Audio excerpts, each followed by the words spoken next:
Good evening, sir. It's an absolute pleasure to have you with us today. We are excited to hear your insights and experiences on business strategy, which will undoubtedly guide and inspire our students. Starting with the first one, why is strategy important for a business? Well, at the outset, it's my absolute pleasure to be a part of this interactive medium. And insofar as the first question of yours is concerned, which is why business strategy is important, you see, primarily today the world is pretty topsy-turvy, and we are living in a VUCA world, as it's called, which is very volatile, which is very uncertain, and there are a lot of complexities and ambiguities surrounding businesses. So it becomes paramount for businesses to tackle all these extraneous environmental elements and factors. Moreover, you see, the competitors are always at each other's throats. So for a business to survive, it needs to have a very, very effective strategy, and that strategy is something which should also be dynamic and not static. Well, that was well explained by you. The second question is, can you explain how businesses can effectively align their corporate strategy with their core competencies to achieve sustainable competitive advantage? Yeah, sure. Because over the years, there have been a fundamental shift in business models. And when there is a shift in the business model, essentially, as we say, a business model is a fundamental approach towards a revenue model, a cost model, and then you need to handle the operations. And with the environmental factors affecting business, what happens is that yesterday's model has to be retrofitted for today, and tomorrow's model is going to be something which is sometimes drastically different. So to that extent, businesses are keeping their eyes and ears very, very wide open.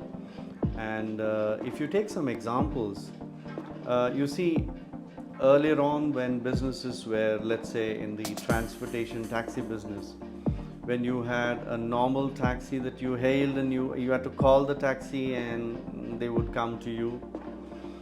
And this was the radio taxi era, but that business model eventually changed, and then there were taxis which were primarily into the world of apps, as we call it. So the erstwhile taxi model shifted to the app-based model with the Uber kind of brands right at the forefront pioneering it. And we have a lot of Me Tools who have followed suit. So sometimes some businesses have their certain core areas in which they are very strong. Like for instance, if you take an example of the ITC group, they were heavily into the tobacco business, and with the tobacco business products and the branding associated with it. But with the passage of time, there was a shift in their fundamental approach to business. But you see, the core strengths of theirs was, when they were in the cigarettes business, they used to work with the tobacco farmers. So their core strengths were, their connection with the farming community. So when it had a moment where, the tobacco business was under a lot of strain in terms of performance, sales revenue, the bottom line and the top line, which is net profit, the bottom line, and the sales revenue, the top line. When it started impacting, it is their core strengths of their agricultural connection which made it possible for them to diversify into the Sunfeed division. And the Sunfeed division, as we all know, is linked to food-based raw materials, wheat, flour, and different types of variants of agricultural produce. So the core competence has been well used in the diversification process, and hence the companies have understood that with the passage of time, let's go with the call of the times as well as the demand and the supply factors which are operating in the marketplace. That's right, sir. You took a lot of examples. Now, coming to a very interesting question. Having traveled to many countries, what are some of the key differences you have observed in how businesses operate globally? How can students prepare to adapt to these varied business environments? Well, absolutely. You see, when we look at the various zones of the world, each zone has a certain business ethos, and each zone also has underlying culture which has played an important role in various businesses and business practices. Uh, if you look at it from the point of view of international zones, there is a very nice conceptual model which also explains this to a certain extent, but then it points out how businesses have to be of a certain kind. There is this profiling called EPRG profiling, and in this acronym, what does the acronym stand for? Is E stands for ethnocentric, P stands for polycentric, R stands for regiocentric, and G stands for geocentric. So with this, what it means is that, you see, you can't have a ethnocentric manager who's very ethnocentric oriented, which means, how do we explain this? An American who's an ethnocentric manager, he tries to think that the whole world should think like America. So if you take the example of the Coke and Pepsi coming into India, Coke was very ethnocentric in its approach. It brought a white man from Atlanta. We all know Atlanta, headquarters of Coke, which is in the state of Georgia. So when Coke entered India, they brought in this white man, very ethnocentric approach, the superiority of the white manager. But you see the fundamental differences in the first 10 years of operations between Coke and Pepsi in India. Pepsi did not bring a white man. They followed a more regio-centric approach, which meant they brought in Mr. Sinha, who was a former Procter & Gamble man in India. They brought an Indian to head the Indian operations of Pepsi. So you see, and you saw that first 10 years of these two giants, who won the battle? It was Pepsi. Now, having given this example of this profiling of ethnocentric, polycentric, regiocentric, and geocentric, you see managers across the world, as you do business with the rest of the world, we need to understand their modus operandi and also how they go about doing the business. See, you can't be the way that you are with an American, with the Japanese. Like I said, the Japanese, the underlying theme of the business is they follow their cultures. So you got to be very patient with the Japanese.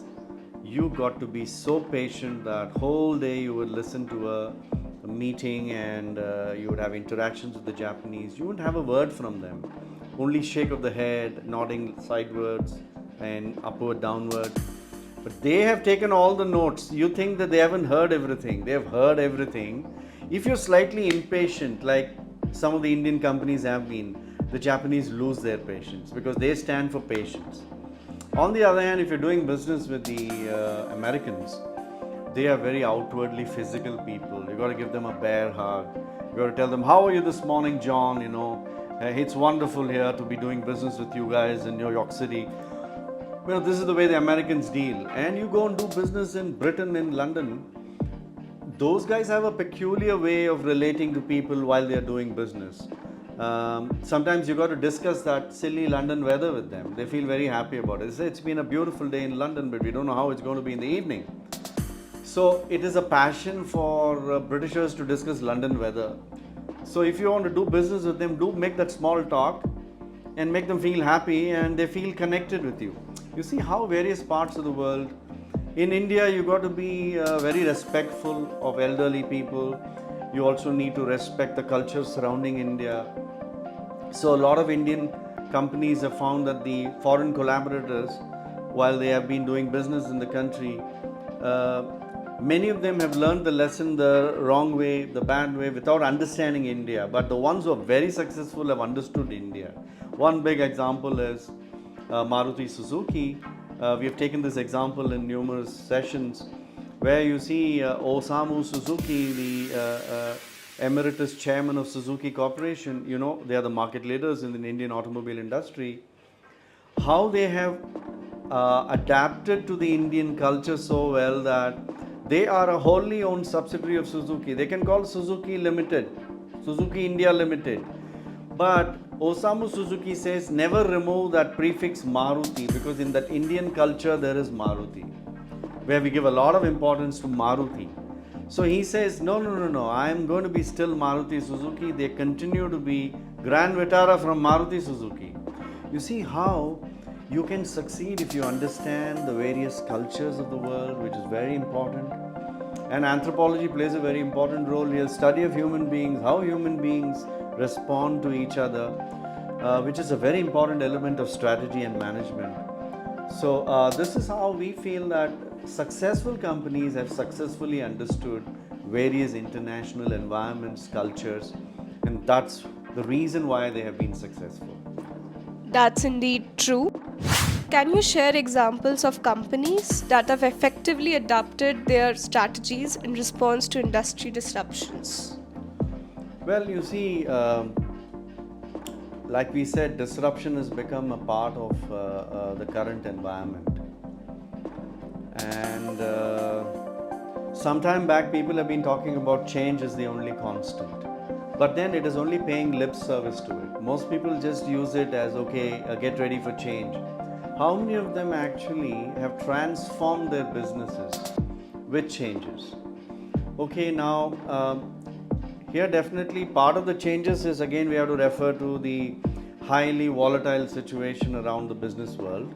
So here you see the Japanese had a beautiful concept where they said that don't be happy with what you did yesterday, and what you do today, don't be happy doing the same thing tomorrow. So by that they called it Kaizen. So with Kaizen, the meaning is continuous improvement. So we all tend to continuously improve. Companies have tried to continuously improve. If you take the example of Amazon today, a lot of people have been talking about the the purchasing reviews that come in, and there are genuine reviews which happen where they say this is an actual purchase review. But over the years, if you see, a lot of companies have realized, people have understood that the reviews can be artificially created too. But then the main point that we're trying to make here is that with artificial intelligence, the new norm for companies, you see Amazon today, it says AI brief of the reviews of this product.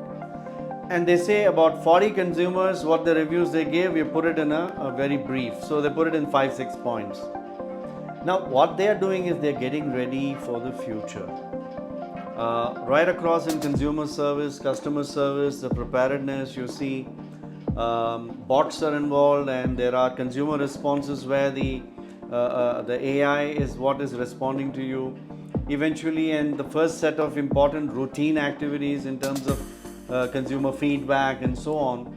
So the fundamental norm is embrace change, marry change forever, because the world is going to continuously change, and there is a kind of if you see the changes in the environment, this has been spoken about in the ancient philosophy of Socrates also. Okay, he mentioned about potentiality becomes actuality. So there is a potential change today. You better embrace this. It's going to be actualized tomorrow. So he said the inherent becomes late. This is what Socrates said many centuries ago. The inherent becomes latent, and the latent becomes patent. So he said, okay, today's thought, new idea, is going to come out tomorrow, latent. It's going to surface tomorrow. And day after tomorrow, all the competitors are going to join you. This is a cycle. As you're competing, down the line, the next another inherent process is going to become latent, another new process become patent.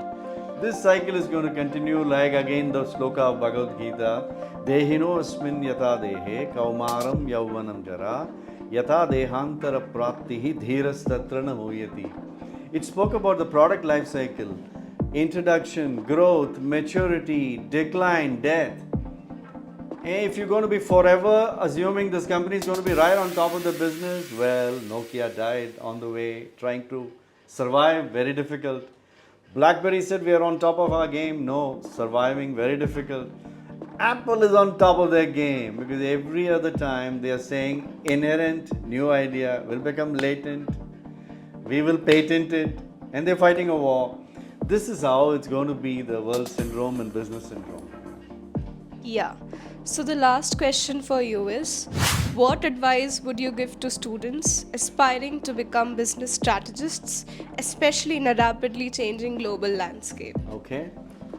For all future managers, I would say I wouldn't refer to them as students because there comes a stage in the third semester onwards, you're going to look at the recruiter in the eye and you're going to be exchanging your talent for some package. So when it comes to the time, I would say the future managers, my advice would be number one, embrace change. Change is the only constant, which is what said some time back, but you keep embracing change, number one, because the world is going to change, technologies are going to change. You embrace change, then you're ready for the changed world, number one.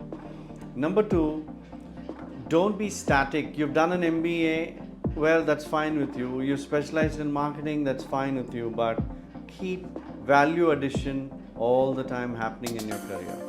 New area, add value to that area so that every 6 months you have gained some experience, but you've also added some new value addition to your career prospect.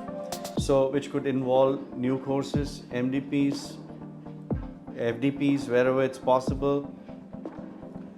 Number three, a lot of people in this world will always tell you, learn the tricks of the trade, be smart, be a smart worker. Let me tell you, I think my third important advice would be learn the trade, not the tricks of the trade. Tricks of the trade will be in the short run beneficial to you, but if you learn the trade, it will benefit you in the long run. Very important. Number four, I would like to say that don't be rigid because you're going to be working with teams and your individual talent alone does not matter. Right? We won the World Cup because there was a teamwork. So be flexible in a team. Be flexible when I say that. Understand that your co-worker maybe is slightly more talented in this area than you. Learn from them. Let there be a give and take with each other in a team. So be flexible. Number five will be being the people's person, right? Why being the people's person is that, see, this world is multi-dimensional today. Today, our workforce in India, where in your team you'll have people representing so many states of the country. Likewise, in many companies, you also have a lot of foreign nationals working in your team. So, being a people's person is not to understand only your culture, but a kind of respect for the other culture, a kind of a give and take. So, when you're like this, being a people's person, I know of some of your seniors who have interacted with a lot of American foreign nationals as they're working with many companies. They found that some of them have been selected to go to New York and work there also, because they have been people's person. They've understood their bosses in New York very well. There are many others who have delivered their job, but they really actually did not understand the culture of the boss. So, understanding people's cultures, and if you're a people's person, this fine art will definitely stand in very good stead in career development, which will mean learn to respect all cultures, be a really people's person in the organization, be a person who can make an impact on people's lives, that way it kind of tops up your managerial skills like the icing on the cake. Thank you so much for joining us, sir. It was really, really great to have you. Hoping to hear from you soon. It was my absolute pleasure, and I'm sure that the young of the current generation will make a tremendous impact on society, and because they are talented, and we are very hopeful that we are moving in the right direction to become one of the fastest economies in the world, and your contribution in this is going to be enormous. Thank you very much. Thank you, sir.